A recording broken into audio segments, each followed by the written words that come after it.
Hey, good afternoon, everybody. Hope you're having a great day. Sunday the 14th. So, we got another video for you here today. I'm going to discuss an article, which actually I just discovered is a chapter in a book. Now, the book is, I came across this through, how did I come across this? I guess I was just looking up the topic, and I can't remember exactly what words I Googled. Oh yeah, remember. I see now. So I was looking up the clientele system and Sermon on the Mount. So that's what I Googled. The clientele system and Sermon on the Mount. And the first thing that came up was this article, the sociocultural context of the Sermon on the Mount. And I noticed that it's from Brigham Young University. So Brigham Young, of course, is the main university. I guess it's in Salt Lake City there. So the main university of the Mormons. Doesn't matter. I don't care about where something's coming from. I just care about the ideas that are inside it. And we can debate ideas. I don't care where they're coming from. So, I mean, I do care in a sense because I'm curious. Like, how do Mormons approach this, the gospel or whatever? But that's a separate question from the truth or falsity of statements. And I'm interested in the truth or falsity of statements. So I'm looking at this article by Amy Blake Hardison. And actually, it's not an article. It's a chapter in a book called "The Sermon on the Mount in Latter-day Scripture." And it's not tremendously long. It's probably an hour's read. Let me see here now. So I was looking at once I discovered it was a chapter from a book, I noticed that there's another chapter in the book that interests me, so I'll have to read that eventually. The chapter I was interested in was actually the first chapter in the book, called "Resist Not Evil." So what does resistance to evil mean? Anyway, so maybe that'll be the subject of a future video. So anyway, as you can see in the background, I'm continuing on with my workbench build, and I hope to have that done in the next couple days. And once it's built, I'll be able to set up the camera on it and be able to feature more specific tasks, like some more detailed work, some carving or some joints and stuff, sort of more up close, and might be more interesting to you. I don't know. We'll see. So anyway, this article. Now, okay. So why did I look this up? Well, it's in my theology formation. You come across the idea, of course, people have, and say, okay, well, what Jesus was teaching in the Sermon on the Mount was just, in a way, a reinforcement of the cultural norms of the time. So that's why I entitled this video "The Bourgeois Jesus" or whatever. So, but it's interesting, isn't it? Like, so let's look at it as there's two axes here, or two extremes. One, Jesus as an eschatological preacher who is teaching an unrealistic ethic because he thinks the world's about to end. And so people have to do things, have to live in a godly way that doesn't promote the strengthening of family, of economy, of nation or whatever, but readies a person for the eschaton, the end of the world. Okay, so that's kind of like monks or hermits versus, say, Dutch merchants, right? Very different approach to Christianity. Okay, so that's the extreme. Jesus, the eschatological preacher. And that's been a popular approach, or one popular approach in Christology in the last 150 years, that the Sermon on the Mount, Jesus' teaching, is that Jesus is teaching this unrealistic ethic because of his conviction that the world's about to end.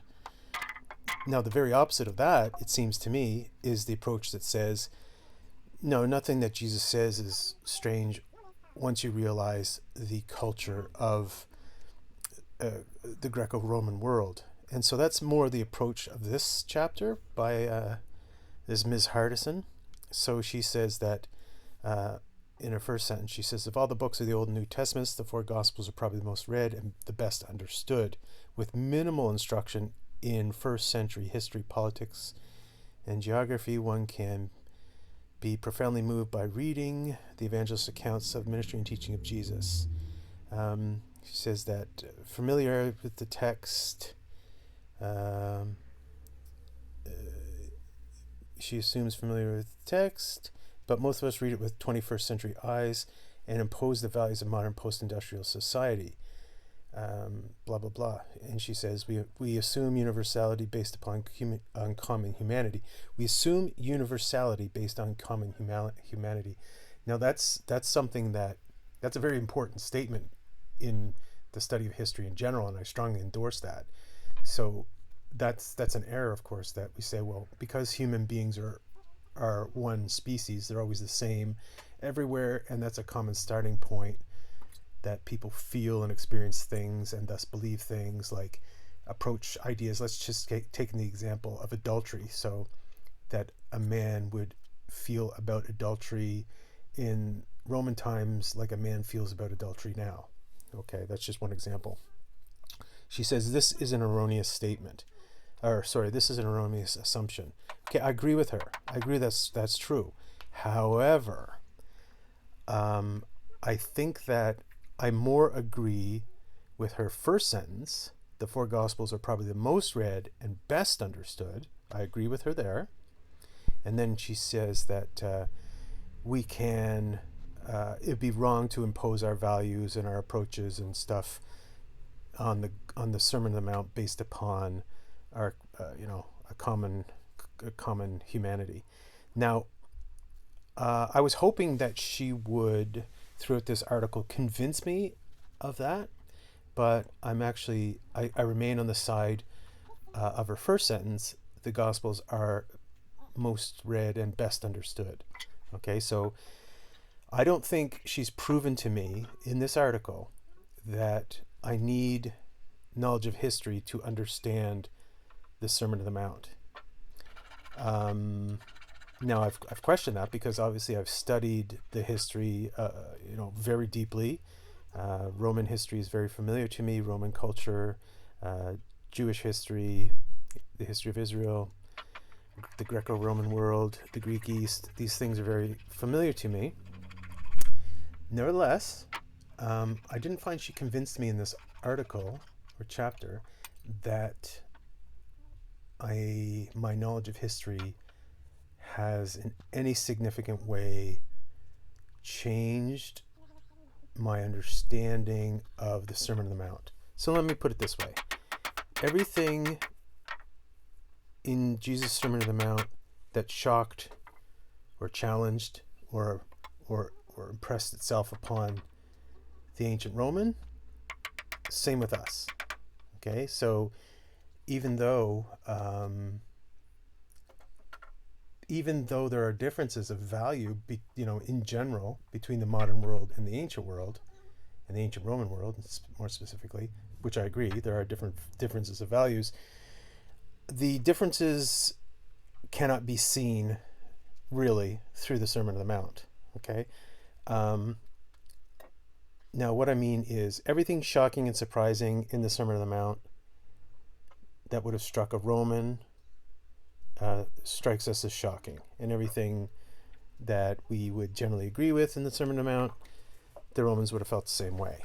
So she goes through different categories. She talks about honor and shame, and she talks about how honor and shame work. She talks about ascribed honor and acquired honor. She talks about challenges to honor. Okay, but you know what? So for as much as we do not have an honor culture, say, to the extent that the Romans did, honestly, I think her statement, I disagree that in this case the statement of the common humanity is insufficient to mitigate that difference. So what I mean is, I think here, in terms of the Sermon on the Mount, our common humanity makes the Sermon on the Mount timeless. Now, I'm not saying this because of a religious commitment. I don't care, whether the Sermon on the Mount has lasting value and you don't need historical knowledge to understand the Sermon on the Mount or not. I don't care. But the fact of the matter is, I'm unconvinced by her argument. I'm indifferent. I'm indifferent to whether the Sermon on the Mount requires historical knowledge to be understood or not. I'm indifferent. But I don't believe it does. I completely and totally and thoroughly believe that historical knowledge is necessary for understanding, in any degree, the following: Sir Gawain and the Green Knight, the book of Deuteronomy, in fact, all the Pentateuch, so the first 5 books of the Old Testament. You cannot understand the Iliad without a sufficient degree of historical knowledge at all. What else? I think there's various Greek plays I think are pretty timeless, even though I'm no expert on them. What else? I think that you can read and understand Marcus Aurelius' Meditations quite well without any historical knowledge.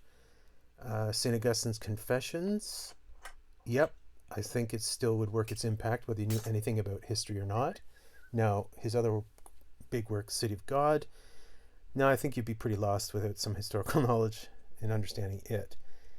I'm trying to think of some other literary works. Anyway, so let's concentrate on those things. Sir Gawain and the Green Knight is just almost inscrutable without some kind of historical knowledge. And I have a great deal of historical knowledge of the Middle Ages, and I still find it really challenging.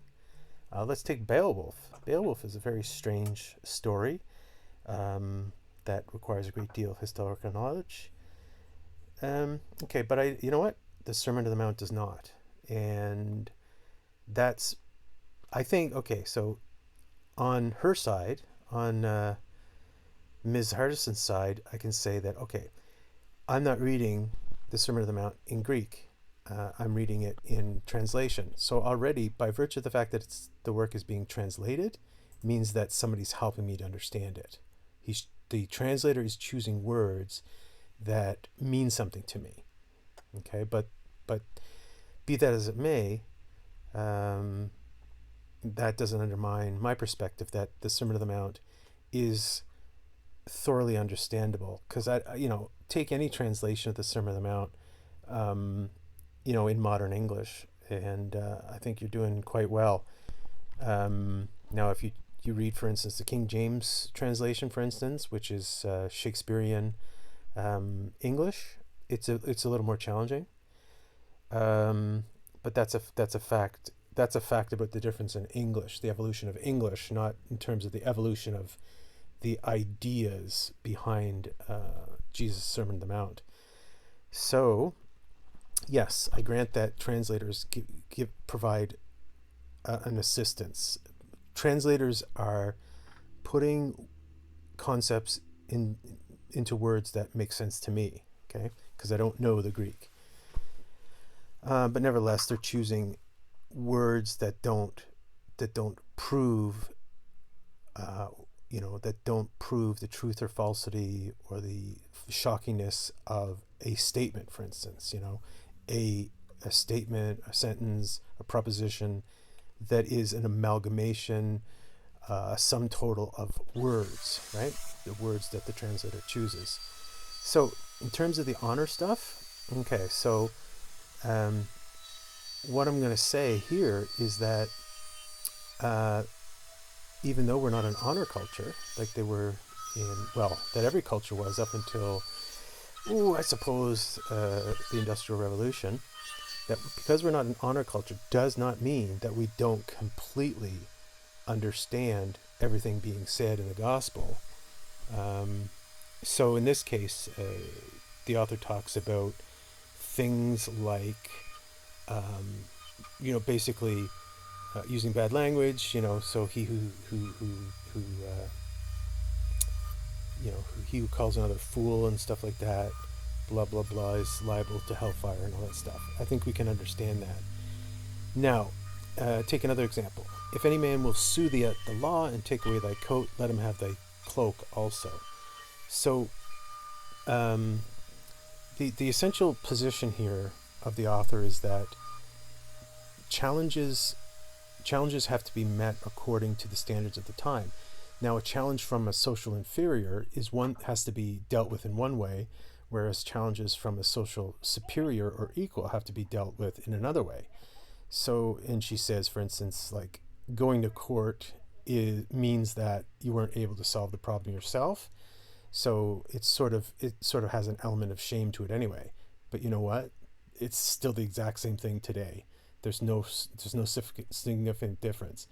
People who go to court, there's a certain, even in our modern world, there's a certain amount of shame attached to that, isn't there?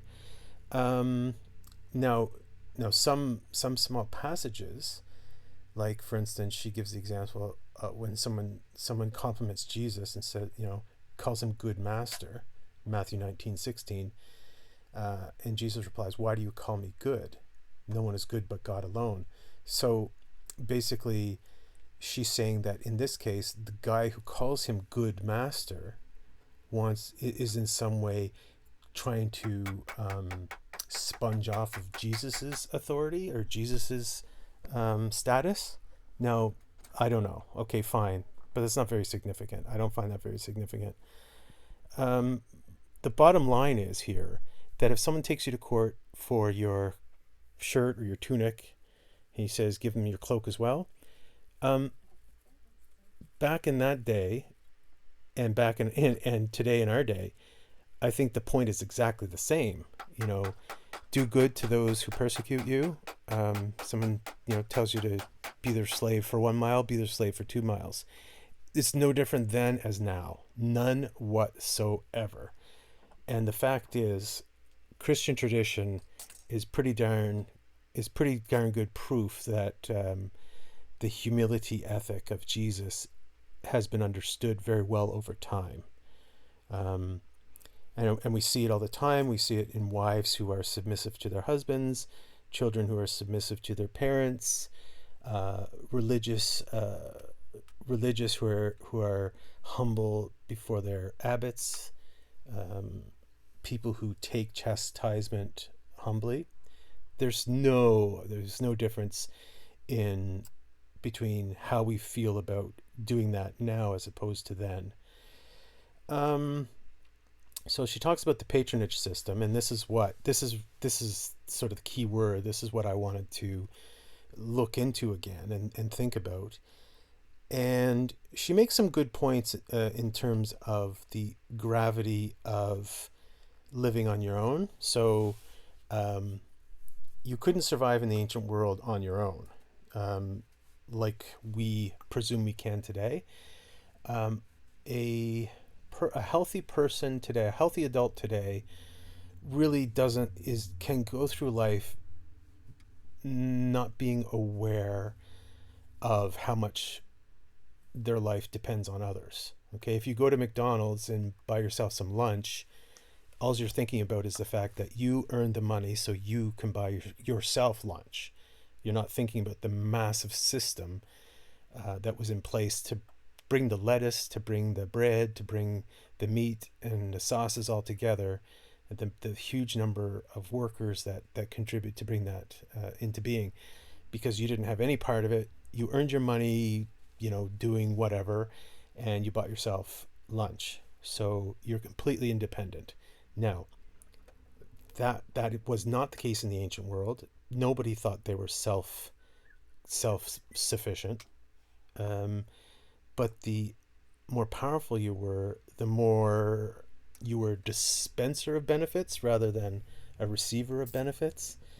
Fine, great. So how does this in any way affect one's comprehension of the Sermon on the Mount? Because, the bottom line is the Sermon on the Mount talks about things we understand. So she goes talking about the Beatitudes in this case, happy are you poor. Okay, so she says a poor person really, in the ancient world, a poor person was somebody who really had nothing. A poor person wasn't someone who worked hand to mouth. A poor person was someone who had to beg for food. Okay, great. I understand today that in the West here, we talk about a poor person as someone who struggles to have a certain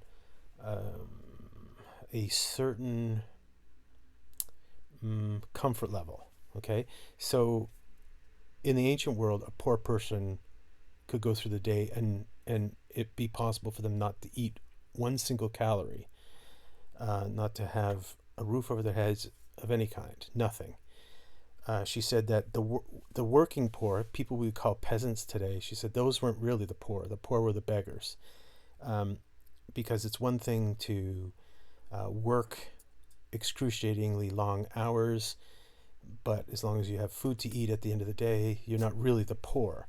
So when Jesus says, "Blessed are you poor," really doesn't matter whether you're a beggar or you're a person who is relative to everybody else around you.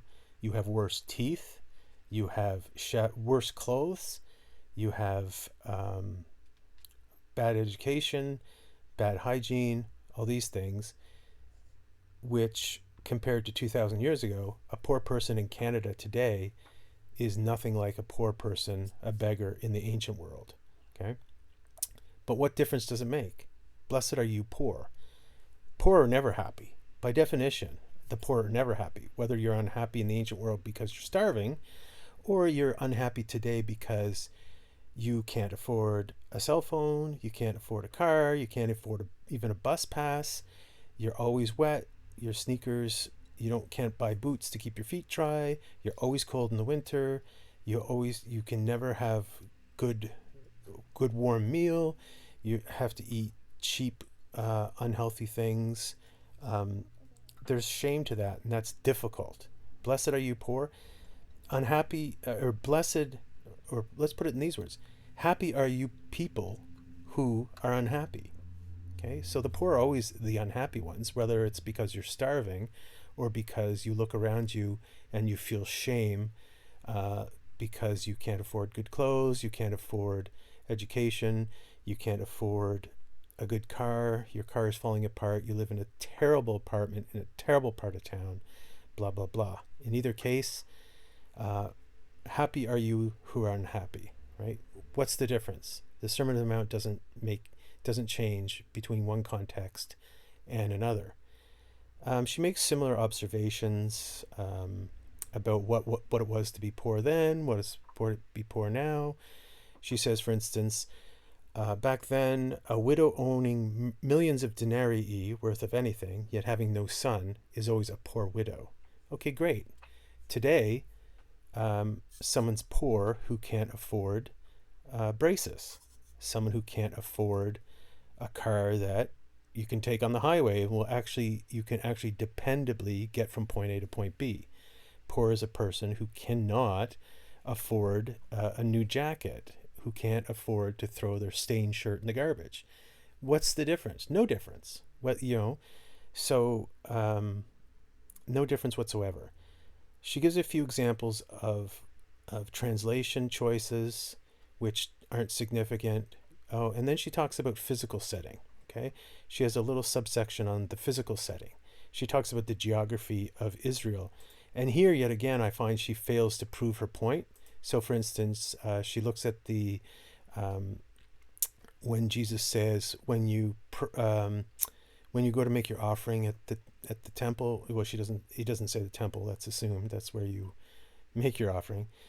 Be reconciled with your brother first, and then come and offer thy gift. She said the Sermon on the Mount was delivered in Galilee, and from Galilee to Jerusalem was a 100-mile journey.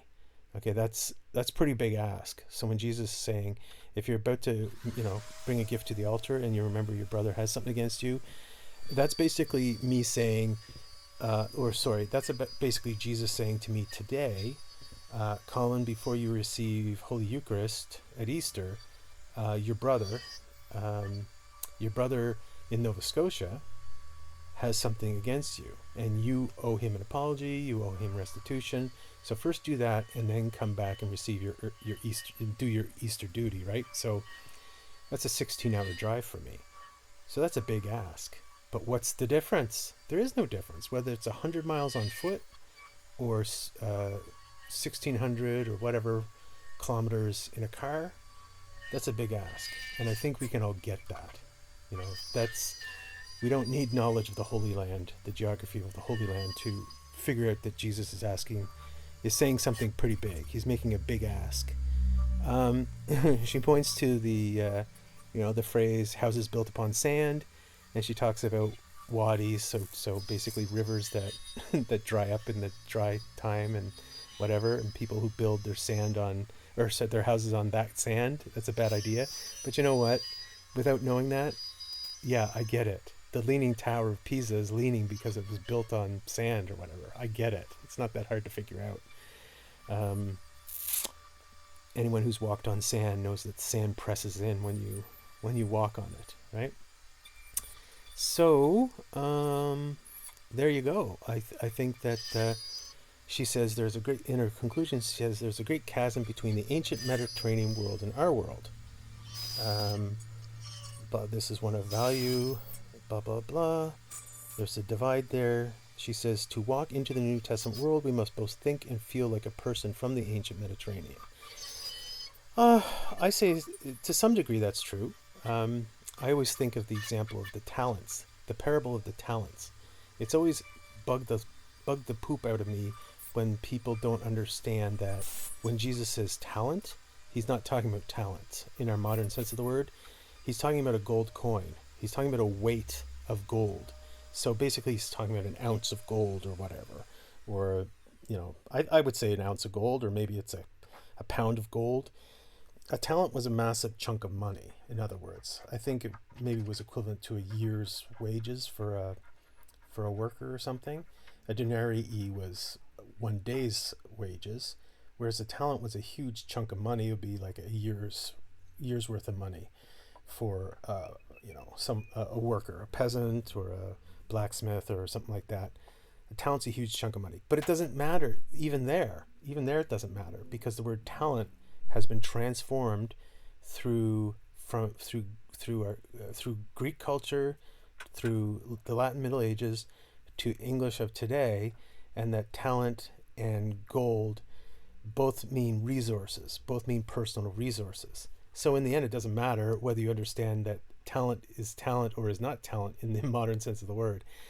So do I think that her essential premise is wrong and that we don't need knowledge of the ancient world? No, to understand the New Testament, we absolutely do, and it's absolutely helpful. But I think the Sermon on the Mount is as equally powerful on somebody, as equally striking or jarring or disagreeable or edifying, whether you have historical knowledge or not. So I think the Sermon on the Mount's a bad example of a place of a text that you need historical knowledge of to understand and to draw profit from. I think it's a bad example. I could find a lot more examples, even in the New Testament, where historical knowledge would be more required. Anyway, let me leave you with the thought. Do you think Jesus was breaking the paradigm or reinforcing it? So was Jesus reinforcing the values of the time? Was he saying, chew with your mouth closed? Was he saying, pay your taxes? Was he saying, make sure you go to church on Sunday in a suit? Make sure you put on your Sunday best. Make sure you thank the bus driver. Make sure you take your hat off when you go into church or you go into a building. Is that the Sermon on the Mount?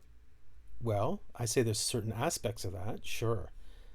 So the eschatology people are wrong. So Jesus is not an end of the world prophet. No, I think that element is certainly the case. Jesus is not reinforcing this morals of the time. I think it's better or more accurate to say is that he's bringing out the raw truth or the raw power of of good, of the good life. And I'm not saying it because I agree with the gospel or not, or agree with Jesus or not. I generally do agree with Jesus' teaching, um, but his teachings are not a reinforcement of the good values, the values of the respectable people of the time. They're not.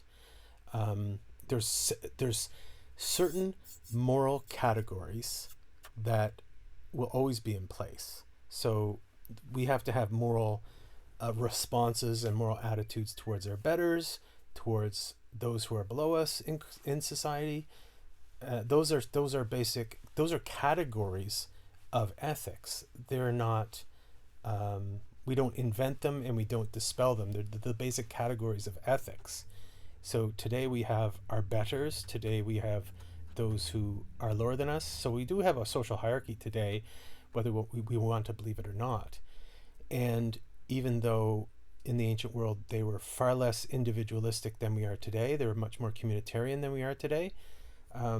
Nevertheless, no matter the culture, no matter the time, there's always going to be an individual category of ethics and a communitarian category of ethics. So those are facts. Those are categories of morality, and they don't change over time. What does change over time is certainly the importance that they have for us. So what I'm saying, in other words, is that because Jesus's time had a different understanding of the importance of family than we do today. That doesn't mean that his gospel is just a reinforcement of those categories. I think quite the opposite, and it's pretty clear at times when he says, you can't be my disciple unless you hate your father and mother. Obviously, he's saying bourgeois concepts not good enough. Okay, and any reader of the Sermon on the Mount today won't look at the Sermon on the Mount and say, this makes me a good politically correct member of 21st century Western culture. No, Jesus was and is, cannot and was not, I should say, easily fit into any kind of bourgeois culture, any kind of practically oriented, utilitarian, pragmatic concept of human thriving. Jesus is countercultural, absolutely countercultural. He doesn't do it by denying culture exists. He takes cognizance of the categories, the ethical categories of culture and so on. But what he is not giving you an ethic that easily fits into any kind of pragmatic understanding of community welfare. Okay? That's the fact. No matter whether it's today or 2,000 years ago, if somebody wants something from you and Jesus tells you don't only give them that, but also give them double that, that will always be jarring. Okay. Thanks, guys. I hope I've given you something to think about. And, I'd love to hear what you think about it as well. And I hope you enjoy the woodworking. Thanks, everybody, so much. And I hope to get back to you real soon.